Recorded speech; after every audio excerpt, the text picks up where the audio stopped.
Ladies and gentlemen, we're going to talk about comb. Drone comb. Drone comb is king. I've preached that and preached that and preached that. It's king for a couple of reasons.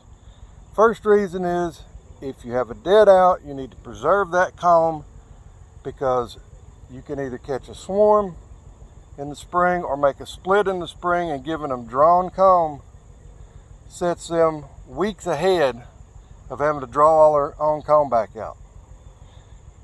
Secondly, when you spin your honey, a lot of people will set it out and let them rob out what's left in the frames, which in my opinion is a bad idea because that damages your frames, damages the combs, because when they're robbing it, they don't care. When you put it on top of the colony that needs a little boost this time of year, it's the 24th, 25th this September, somewhere along in there. And I put them on about 15 to 20 minutes before dark. And what that does is, number one, all of your foragers and snoopers, as I call them, are already back at the hive. Number two, everybody's home in the colony, so they can immediately start going up and cleaning up those frames. Number three, it does not damage the combs because everybody in the hive belongs in that hive, and to them, they're just moving stores around. So why would they want to damage their own home? So all I've done is I go in after I extract my honey. Like I said, I come out at night, put them on, and then I'll come back. It's about 11 o'clock in the day, so all the foragers are out and any of the snoopers are gone. Looking, you might have one or two show up. But this is what I'm talking about.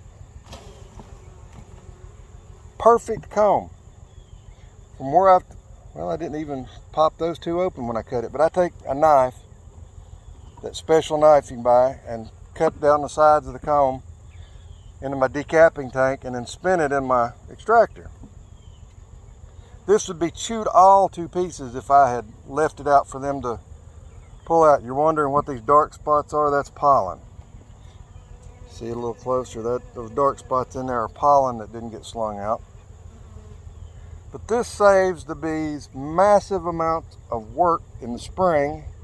I'm not having to draw new frames out, then store the honey. For those folks that love collecting honey, this is for you. You do not waste, the average is 7 pounds of honey for 1 pound of wax. And you think how many pounds of wax they draw out if they have to start all again from the beginning. You've lost a bunch of honey. This way, and my trigger is the red bud trees. That's what I've found, that when the red buds start budding up and getting ready to open is when I need to start putting honey supers on. Because if I do it any later, I'm late.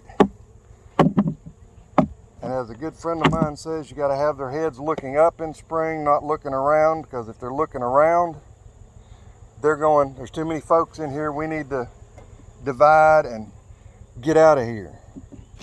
Well, for people producing honey, that's not a good thing. For us folks, that honey's just the sticky stuff that gets in our way that we can sell when you can't sell bees and can't work bees during the winter. Because me personally, I'm not a big honey fan. It's the worst part of beekeeping in my opinion. Messy, time consuming. But that's it. Comb is king. Thanks for watching and enjoy your day.